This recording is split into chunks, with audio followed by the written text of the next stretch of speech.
Les gars, on va parler de Benoît Saint-Denis après sa victoire en un round et demi face à Kyle Prepolec. La suite pour Benoît Saint-Denis, le bilan de cette première collaboration avec Nicolas Haute qui ouvre une nouvelle page. Et puis, est-ce que c'était finalement pas un mal pour un bien que Joël Alvarez ne puisse tenir sa place? On va voir tout ça, tout ça ensemble. Tout ça ensemble, c'est parti, générique. Winamax te rembourse ton premier pari en cash si celui-ci est perdant dans la limite de 100€ et en plus avec le code LASSUR10, 10€ supplémentaires en cash. Attention, les jeux d'argent sont interdits aux mineurs. Jouer n'est pas une alternative au travail et ne permet pas de s'enrichir, donc jouez de manière responsable. Donc BSD contre Kyle Prepolec, 2 combats en un finalement avec ce premier round absolument masterclass et le deuxième un petit peu plus dans la lignée de ses dernières performances. On a retrouvé le BSD d'ailleurs, il y avait des huées lors du premier round de BSD contre Kyle Prepolec. Oui, alors ça, moi je tiens quand même à le dire, je vous kiffe les Québécois, mais il y en a certains d'entre vous qui ont été un peu des bâtards, je trouve, parce que les huées, donc j'étais là, elles ont commencé tellement rapidement au premier round que j'étais en mode, ok, donc ça veut dire que là c'est pas juste, parce que tu fasses une huée quand il y a eu 3 minutes de clinch contre la cage où il se passe rien, ou à la limite après 2 minutes où il y ait, tu vois, à la limite, s'il y avait eu les huées après les 2 minutes de contrôle de Benoît, où c'est vrai que ils sortent pas trop de la position et tout, à la limite, j'aurais pu comprendre, mais là elles sont arrivées tellement vite les huées dans la salle, genre littéralement Benoît a mis le mec au sol, c'est resté peut-être 15-20 secondes au sol, il y a eu les huées. Donc, les huées, pour moi, je les prends qu'à moitié en compte, parce qu'il y en a une partie, je pense, c'était pas juste, honnêtement. Après, peut-être, Russ, que c'était des gens qui étaient pour Kyle Prepolec, parce que c'était lui qui était à domicile. Ouais, mais même Kyle Prepolec, en tout cas pour les conférences de presse, lui-même, il n'avait pas de hurrah. Hein. Je sais pas ce que c'était que ce délire, mais après on en parlait avec justement tous les gars qui étaient là, les autres médias, mais c'était que personne n'a capté. J'en ai même parlé, là je vais flexer un peu, à Patrick Côté avec Aaron Brandstetter lors des Media Day, mais en gros c'est parce que du coup je voulais demander à quelqu'un qui est québécois, enfin qui est canadien, je sais pas si c'est québécois, mais je crois que si. Et je voulais lui demander, mais j'ai rien compris, qui est pour qui en fait ici, parce que Jack Della Maddalena se faisait huer, Kyle Prepolec se faisait à moitié huer pendant la conférence de presse, tout le monde se faisait à moitié huer, à part quelques exceptions, même José Aldo s'était fait huer, et du coup il m'a dit, je ne sais pas non plus. Donc en fait, voilà, c'est résultat des courses, personne ne sait qui était vraiment pour qui, à part pour Eman Zahabi, très clairement, ils étaient tous très chauds. Mais donc voilà, petit point en tout cas sur le public. Sur le public, ouais, c'était un peu étrange. Et donc ce BSD, 2 BSD en un combat finalement. Et là où moi je trouve que c'est bien qu'il n'y ait pas eu Joël Alvarez, c'est qu'on voit bien qu'il faut qu'il se rôde avec Nicolas Haute après ce premier round là. Et c'est vrai que finalement c'est sans incident ce qui se passe au deuxième round. Et on peut aussi se dire que si BSD a fait ça au deuxième round, qui n'est pas parfait, c'est peut-être parce que c'était Kyle Prepolec, et donc s'il y avait eu Joël Alvarez, il n'aurait pas fait ça tout simplement. Et donc voilà, là on avance, je trouve, sereinement pour l'un comme pour l'autre, parce que c'est vrai que s'il y avait eu défaite après ce premier combat, la relation de travail et la confiance qu'il y a dans la relation coach et puis entraîneur aurait pu être un peu plus compliquée, alors que là, vraiment, tu pars, je pense, à mon sens, sur des bases vraiment solides. Alors déjà, 2 choses. Déjà, premièrement, sachez que Nicolas Haute le sait. Les moments où il y a eu quelques ouvertures et où Benoît s'est fait toucher au deuxième round, il est parfaitement conscient de ce qui se passe, hein, Nicolas Haute, il n'y a pas de problème. Néanmoins, et c'est lui-même qui m'a fait prendre conscience du truc, c'est qu'il y a un moment où apparemment les gens disent qu'il a titubé un peu quand il a pris un coup au deuxième round Benoît, et en fait il m'a montré la séquence au play-by-play, image par image. Ouais, il y a en quelqu'un fait, aussi sur Twitter, oui, qui a fait pour le petit disclaimer, parce qu'il était il s'est pas fait flash knockdown. Ça, il a pas titubé parce qu'il a pris la droite, c'est qu'en fait Prepolec lui tient la jambe et du coup il est déséquilibré au moment où il prend une petite tape sur la mâchoire, mais qui est pas suffisamment grosse pour en réalité mettre un caresse, en réalité, c'est une caresse, oui. C'est pas une caresse, mais en tout cas pas un knockdown. Mais en tout cas, voilà. Et puis pour le côté et pour le fait que, mais c'était intéressant parce que il continue d'être un petit peu ouvert et de prendre des coups, ce qui fait peur, Benoît, très clairement. Néanmoins, et donc il en est conscient et il a déjà des idées, Nicolas Haute, pour améliorer ça, en tout cas.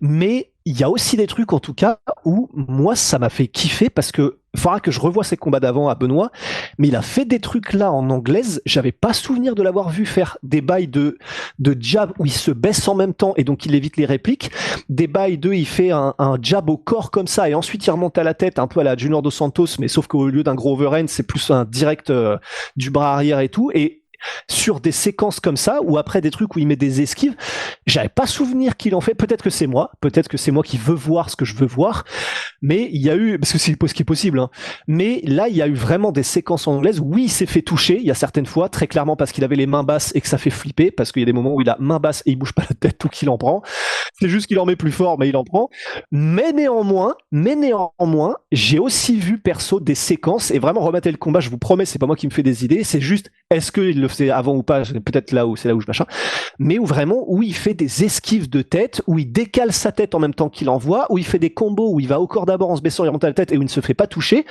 et ça aussi est à notifier et fait plaisir. Non, et puis il y avait tellement un domaine où il était supérieur à son adversaire, c'est peut-être ça où ça pourrait être intéressant d'avoir la version de Benoît à l'avenir, tu vois, pas à chaud comme après la conférence de presse, mais où tu te dis, bon, je vois clairement là où je peux gagner, parce que vraiment c'est le premier round qu'il fait BSD, c'est enfin il avait jamais fait une perf comme ça à l'UFC. Et oui, son adversaire était un revenant après de longues années d'absence, il était prévenu en short notice, même s'il devait combattre, mais pas à l'UFC évidemment. Mais en tout cas ça c'est à noter, c'est pour ça que pour moi je suis en mode le résultat c'est bien, le premier round faut le prendre aussi, et puis tu sais enfin là où Benoît peut se laisser emporter, comme ça permet de construire pour l'avenir aussi. Et puis en étant vraiment serein à mon sens. Hein. Parce que là, c'est vrai que la seule question, pour moi, c'est à quel moment est-ce que BSD peut revenir, et j'aimerais bien qu'il revienne cet été avant l'UFC Paris, moi. Ouais, en vrai, ouais. Bah, je pense pas qu'il ait pris beaucoup de dommages là dans ce combat-là. Enfin, c'est plutôt lui qui a mis les kicks. J'ai pas l'impression qu'il y ait eu beaucoup de tibia et qu'il ait pris sur son pied des coups, des trucs comme ça. Enfin, j'ai pas eu l'impression. Il y a eu les coups qu'il a pris au visage, les quelques-uns, mais du coup, ça c'est pas des trucs qui peuvent nécessairement te faire des blessures long terme. Enfin, disons à part cérébralement, mais voilà. Et donc, je pense qu'il pourrait. Lui, après le combat, tout autant qu'avant, il était chaud pour si jamais il faut revenir dans 2-3 semaines. Mais voilà, lui, il est chaud de ouf. Et en gros, toute sa team, en gros, a dit, c'est même en off, hein, c'est pas des lol. C'est-à-dire qu'il le fait vraiment. S'il faut, il y va vraiment. C'est pas des blagues, Benoît. Mais c'est juste que du coup, je pense qu'ils vont. Là, vraiment, ce serait. Pas forcément peut-être le plus judicieux pour sa carrière de revenir dans 3 semaines, donc j'espère que ça se fera pas. Mais je suis d'accord avec toi sinon. Pour moi, revenir là à l'été, vu qu'il a pas de blessure, vu que là il est en pleine bourre, si c'est un match-up qui a du sens, je suis chaud aussi. Non, et puis c'est retrouver en fait une certaine, on va dire logique, parce que Benoît il est monté vraiment très vite, et je pense que t'as aussi ce truc-là de tu montes très vite, les gens ne te connaissent pas vraiment, et là avec les combats Renato Moicano d'Austin Poirier, les gens ont lu un peu le style Benoît Saint-Denis, et donc là t'as eu cette pause-là, le nouveau BSD qui se développe avec Nicolas Haute, et faudrait pas, tu vois, direct à mon sens, lui remettre un gars du top 10 faut relaisser le temps à Benoît d'être ce nouveau Benoît, et surtout de savoir vraiment où il en est et d'avoir une progression qui ait du sens. Par exemple, ce que j'avais dit avec Morgan Charrière, je trouvais que c'était un peu dur pour lui il a des mecs qui sont là pour le faire briller aux UFC Paris, mais par contre, lors des autres combats, tu tapes des Chepe Mariscal ou Nathaniel Wood qui sont pas du tout du même acabit. Et là, à mon sens, tu vois, j'aimerais bien, cet été, on lui met un gars entre la 15e et peut-être 30e position mondiale. Et si ça se passe bien à Paris, là, tu mets un mec du top 15. Donc en fait un mec de l'Accabi et Joel Alvarez quoi. Complètement, monsieur. C'est-à-dire un mec ultra chaud, pas forcément connu ni classé, mais où en tout cas on voit un peu où il en est. Parce que en gros, là je sais que ça n'aurait pas de sens, mais moi j'aurais même été chaud pour le rematch contre Renato Moicano. Enfin. Mais le problème c'est que l'UFC ils ont aucun intérêt à le faire. Mais, et Renato non plus. Et Renato non plus. Mais pour moi ça aurait été ce genre de choses qui aurait pu avoir du sens. Parce que en gros ce que je me disais. Hooker, moi j'étais en mode mec 15-25, ça se passe bien, et à Paris tu fais BSD, Michael Chandler, et tout le monde est content. Tu vois, comme ça, notoriété géniale, bonus de Fight of the Night, il peut même cumuler BSD avec Performance of the Night si ça se passe bien. Et puis typiquement, ce que je trouverais bien avec Michael Chandler aussi aujourd'hui, il y a beaucoup de gens qui disent Michael Chandler est rincé & co, mais Michael Chandler, s'il respecte les game plans, ça peut être un bourbier, et surtout c'est un mec qualité intrinsèque. Je veux dire, chaque fois qu'il affronte un gars, on se dit, s'il vient et qu'il écoute son coach, ça peut être très très chaud. Et je trouve que ce serait très bien aussi pour BSD d'affronter un gars comme ça, parce que BSD, là aujourd'hui, on l'a vu par exemple avec El Prepolek, parce que c'était Kyle Prepolek qui a pas eu aucune incidence, et c'est peut-être pour ça que BSD a été dans cette voie au deuxième round. Contre Michael Chandler, il faut aussi que tu respectes ton game plan si tu veux que ça se passe bien pour toi. Et pour moi, à mon sens, ce serait bien pour BSD aussi un test de cette manière-là, tout en se disant que tu bats quand même Michael Chandler. Je pense que les répercussions positives pour ta carrière peuvent être assez énormes, même s'il a déjà perdu quelques fois à l'UFC. Ouais. Bah, en fait, ça va dépendre effectivement de ce que veulent la team de Benoît, parce que là, c'est probablement que sa team pourrait faire argument que mais le problème c'est que s'il rebat un mec qui n'est pas classé, là les gens, il y a eu pas mal de personnes qui étaient en mode ouais, mais faire le fanfaron alors qu'il a battu que Kyle Prepolek, machin. En gros, que les gens pourraient continuer un peu à dire que ouais, mais il prend des mecs qui sont pas au niveau ou machin. Ouais. Ah, je suis d'accord. Moi. Joel Alvarez, c'est pas Kyle Prepolek quand même. Ah non. Non mais s'il prenait, oui c'est ça, s'il prenait un mec que les gens... Ok, attends, allons sur Tapology, j'y suis. Ah oui, mais donc c'est vraiment pas du tout les mêmes, parce que là Chandler il est 15e déjà, alors qu'il est 12e sur l'UFC, mais si on sort du top 15 en tout cas, Ignacio Bahamondes, il va combattre Rafael Fizies, donc lui il est pris. Fares Ziam, j'ai pas envie de... En fait, ce sera un combat stylé, mais j'ai pas envie de voir Fares Ziam versus PSD. Non. Ludovic Klein, il a un combat donc contre Gamrot. Bobby Green, pourquoi pas? Mais après, le problème, c'est que stylistiquement, non. C'est ça. Je pense si Benoît le bat, il va probablement le mettre au sol, le saucissonner, et du coup, les gens diraient ouais, mais on n'a rien appris, donc ce serait. Et a raison. Je veux dire, aujourd'hui, pour moi, Bobby Green, King Green, il est pas. C'est même pas qu'il est rincé, mais bon, regarde quand même. C'est un peu fin de carrière là aujourd'hui. Bah, à la limite.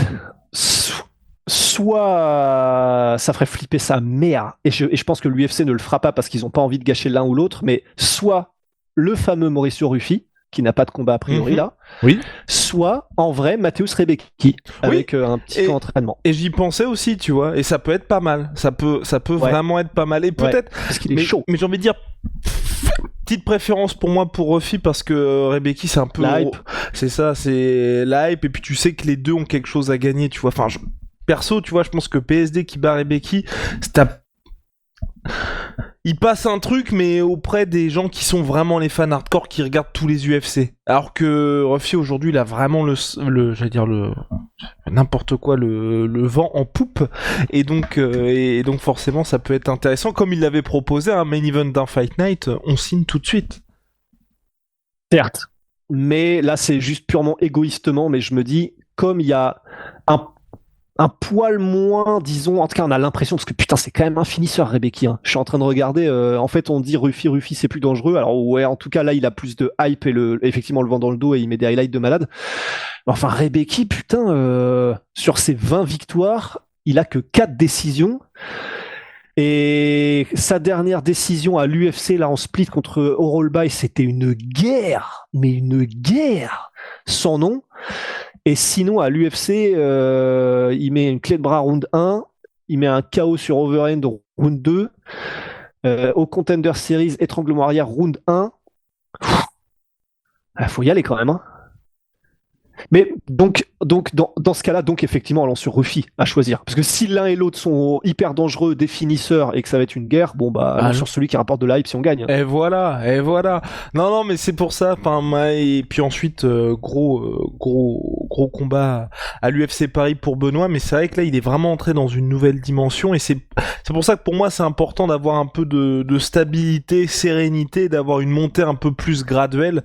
Surtout après ce qui s'est passé contre Moïcano, où sur le papier ça devait bien se passer, mais c'est vrai que tu passes de Matt Frevola à Dustin Poirier, l'écart est assez gigantesque, puisqu'on rappelle que Matt Frevola était 14e, Dustin Poirier était quoi, 2e ou 3e je crois, 3e, et puis d'ailleurs en battant de BSD, il a son title shot contre Islam Makhachev quand même, Dustin Poirier, donc c'est... Mais dans ces cas-là, pourquoi est-ce qu'à la limite... Le problème, c'est que, en fait, Mauricio Ruffi a la hype que lui n'a pas, mais il est classé Grand Dawson. Il est dans le top 15. Ouais, non, c'est intéressant. Vraiment, Grant Dawson, ouais. Et puis surtout que c'est un gars qui a juste eu un gros stop contre King Green lors de son premier main event. Mais c'est un vrai bourbier, tu vois, Grant Dawson. Donc c'est aussi ce truc-là, ça fait partie de ces gars. Je sais pas trop ce que l'UFC veut en faire parce que... Bon, est-ce que aujourd'hui là ils se sont dit bon bah heureusement qu'il s'est pris son KO contre Green parce que c'est pas le mec le plus spectaculaire malgré son bilan assez ronflant, ou alors ils misent vraiment sur lui parce que c'est contre qui s'était imposé en janvier déjà? Oui, j'étais dessus contre Diego Ferreira. Ouais, voilà, qui était pareil. Enfin, tu vois, c'était un bourbier aussi, hein, parce qu'il faut se le farcir quand même, Diego Ferreira. Mais en vrai, je serais presque même plus chaud pour un Grant Dawson que pour un Mauricio Ruffi, et pour plusieurs raisons. Déjà, premièrement, Mauricio Ruffi, il est trop dangereux, et pour l'instant, j'en veux pas. Mais surtout que et Mauricio Ruffi et Benoît Saint-Denis, je pense que l'UFC les aime vraiment beaucoup, et que les voir s'affronter, ça ferait un beau combat ultra spectaculaire, mais qui va se finir violemment pour l'un ou pour l'autre, et donc tu perds un peu l'un ou l'autre quand même. Et si c'est Ruffi, ça fait aussi chier pour l'UFC, qui probablement a envie de miser un peu sur ce côté invaincu à l'UFC et machin. Et deuxièmement, Grant Dawson, il est techniquement ultra chaud et complet, et on le sait, mais il est moins peut-être dangereux sur un coup qu'un Mauricio Ruffi, et du coup c'est pas moins risqué en termes de potentiel de perdre, mais c'est un peu moins risqué en termes de potentiel de perdre ultra violemment, de manière où il y a peut-être un avant-après. Alright, avançons. Code, pas d'accord? Non, si, évidemment que je suis d'accord avec toi. Qu'est-ce qu'il y a? Oui, non, je suis d'accord, mais c'est surtout ça. C'est vraiment y aller step by step et pas faire des... Voilà, grand écart exactement comme on a pu avoir par le passé pour BSD. Là, le taf a été fait contre Kyle Prepolek. Et maintenant, on sait vers où aller. Et puis c'est bien, tu vois, c'est début de collaboration avec Nicolas Haute. Là, les deux savent vers où aller. Et ça peut être vraiment bien, parce qu'on rappelle, hein, pour BSD, en plus, il l'a dit juste avant son combat, c'est malgré l'année 2024 terrible, c'est les ambitions restent les mêmes, à savoir être champion. Donc, faut vraiment que tu aies une progression qui soit intelligente et pas prendre des combats qui peuvent, prendre Gamrot en short notice comme ça. Oui, pour le panache, c'est génial, mais si ça se passe mal, qu'est-ce que tu fais après? C'est compliqué. Non, c'est clair. Ça, c'est vraiment bien que ça se soit fait, que c'est apostrophe AIT, que cet été dit par Benoît, mais on est quand même... mais on est très content que ça ne se soit pas fait. Eh oui, complètement, je plus sois.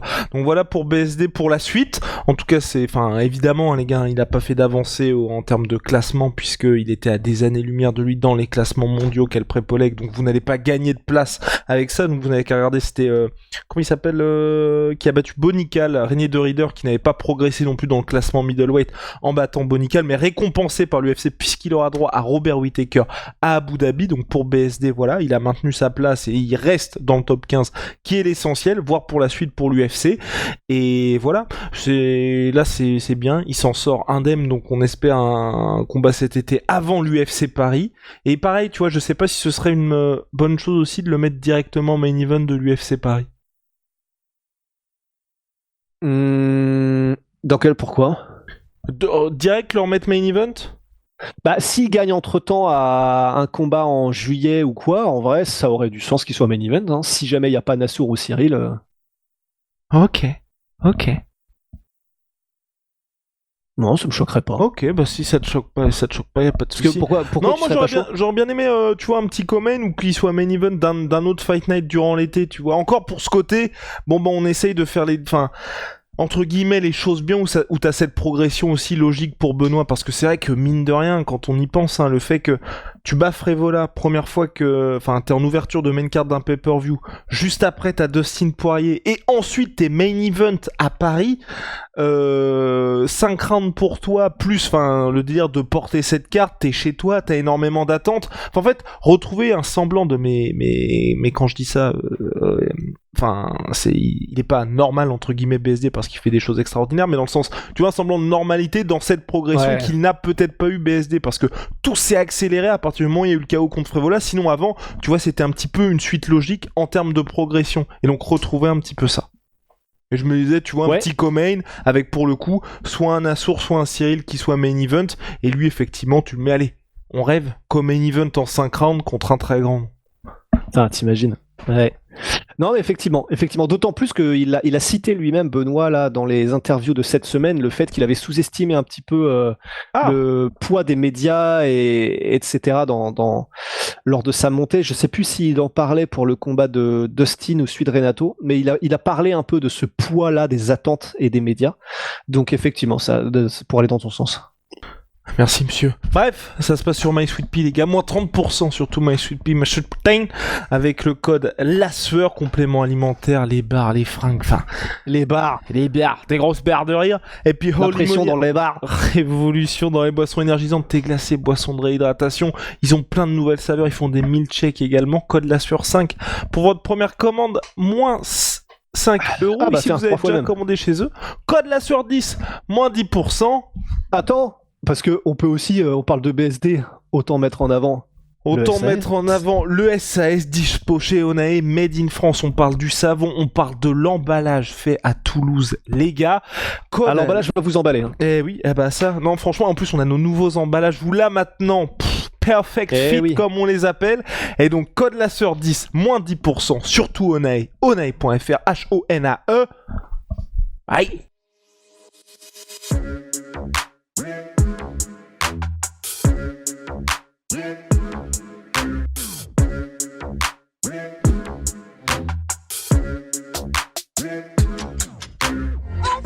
Come and pay